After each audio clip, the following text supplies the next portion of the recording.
आज हम purple heart के बारे में बात करेंगे क्योंकि अब ग्रोइंग पीरियड शुरू हो चुका है।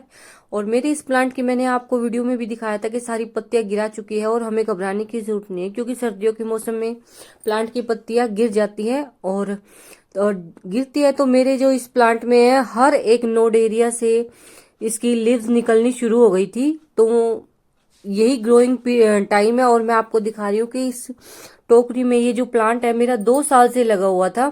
तो हम छोटे से छोटे पॉट में भी इस प्लांट को लगा सकते हैं और बहुत सुंदर लगता है। ये जो इतनी सुंदर पत्तियों वाला पौधा है ये अलग से ही अब हमारे गार्डन को खूबसूरती को बढ़ाता है, क्योंकि हमारे ज्यादातर पौधे ग्रीन होते हैं लेकिन इस प्लांट का जो कलर है वो अलग ही होता है, पर्पल कलर। और ये अपने आप में ही एक खूबसूरत पौधा है और ये खुद कहता है कि मैं कितना खूबसूरत पौधा हूँ।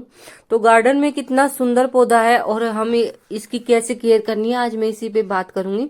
और मैं आपको ये दिखा रही हूँ कि टोकरी में 2 साल से ये प्लांट लगा था और इसकी जो जड़ है बिल्कुल नीचे तक आ चुकी थी और जगह नहीं थी, तो मुझे इसको रिपोर्ट करना था।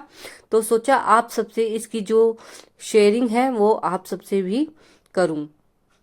तो इस वजह से जो अब ये मैं इसी की जो डंडियां है इससे क्या होगा, मैं इसी की कटिंग करूंगी, जिससे कि हमारी जो 2 टोकरियां हैं मैं आज इन 2 टोकरियों से 3 टोकरियां बनाऊंगी।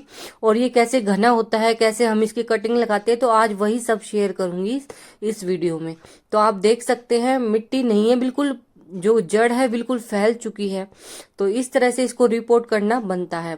और रिपोर्ट मैं कैसे करूंगी, मैंने ज्यादातर मैं अपनी जब मिट्टी बनाती हूँ तो 30% मैं रेत लेती हूँ, 40% मिट्टी और 30% मैं गोबर की खाद लेती हूँ अपनी। इस तरह से क्या होता है हमारी जो मिट्टी है वो बिल्कुल पोरस बन जाती है। और ना तो हमारे जब हम पानी देते हैं तो ओवर वाटरिंग का भी हमारी जो मिट्टी में खतरा नहीं रहता है, प्लांट मरने का बिल्कुल भी नहीं डर रहता है। तो इस वजह से मैं अपनी ऐसी मिट्टी बनाती हूँ।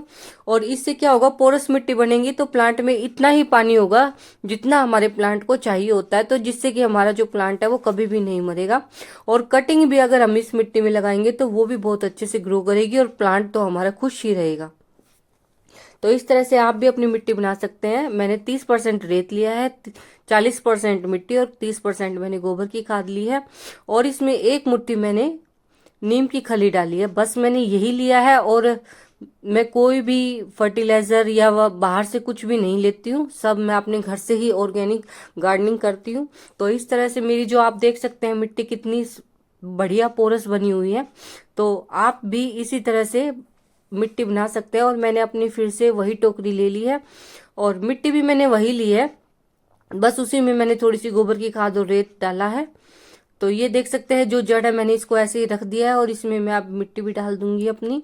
तो इस तरह से मैं अपनी रिपोर्टिंग कर दूंगी। और रिपोर्टिंग करने के बाद जो है हमें रिपोर्टिंग जो करनी है वो हमें अब जनवरी के जो लास्ट है, आज 31 तारीख है, तो मैंने 31 तारीख को मैंने आज ही रिपोर्टिंग की है। तो आप भी कर सकते हैं। और फरवरी में, जनवरी के लास्ट कुछ दिनों में या फरवरी में आप रिपोर्टिंग कर सकते हैं। और अगर आप सितंबर में करेंगे तो सितंबर और अक्टूबर के स्टार्टिंग 15 दिनों में ही आप रिपोर्टिंग कर सकते हैं, उसके बाद रिपोर्टिंग नहीं कर सकते। तो ये देखिए मैं अब यहाँ से इसकी कटिंग कर दूंगी। तो इससे क्या होगा, मैंने बड़ी बड़ी जो ब्रांचेज है, अगर हम इस प्लांट की जब भी हम कटिंग करें तो हमें 4 से 5 इंच की कटिंग करनी होती है, जिससे कि जो हमारा प्लांट है वो काफी घना होगा और काफी घना होगा, हमें कटिंग भी मिल जाएगी। तो इससे हमारे 2 फायदे हो जाते हैं इस प्लांट में। और इस प्लांट की जब भी कटिंग करो तो आप 4 से 5 इंच की कटिंग करना। और इस तरह से क्या होगा, हमारे 2 फायदे होंगे। एक तो हमारी जो जहां से भी हम कटिंग करेंगे वहां से हमारी 2 शाखा निकल के आएंगी, जिससे हमारा प्लांट घना हो जाएगा।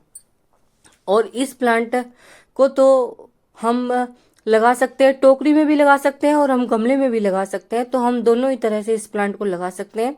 और रही बात धूप की, तो हमें इस प्लांट को सिर्फ जून की जो ज्यादा धूप पड़ती है हमें सिर्फ उससे बचाना है। और तब भी हम 11 से 12 बजे तक हम इसको धूप दे सकते हैं। और वैसे हम इसको पूरा दिन धूप में आराम से रख सकते हैं। और फर्टिलाइजर की अगर हम बात करें तो फर्टिलाइजर हमें लिक्विड फर्टिलाइजर भी दे सकते हैं। और 2 से 3 महीने में बस हमें इसको 1 मुट्ठी बस गोबर की खाद देनी है। या फिर आप वर्मी कंपोस्ट भी दे सकते हैं। जो भी आपको खाद आसानी से मिल जाए वही खाद आप इसमें दे सकते हैं। और हमें इसमें कोई भी ज़्यादा देखभाल की इसमें ज़रूरत नहीं है, बस हमें पानी देना है। और लिक्विड फर्टिलाइजर भी आप दे सकते हैं।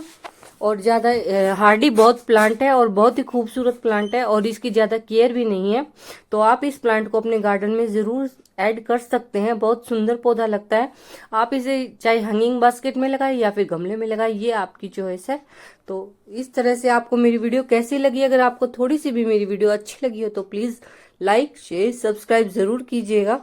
और इस तरह से आप एक प्लांट से ढेरों सारी कटिंग ऐड कर सकते हैं। और प्लांट मैं भी एक छोटी सी कटिंग इस पौधे की लेके आई थी और इस छोटी सी कटिंग से ही मैंने काफी सारे प्लांट बना लिए हैं। तो थैंक यू सो मच।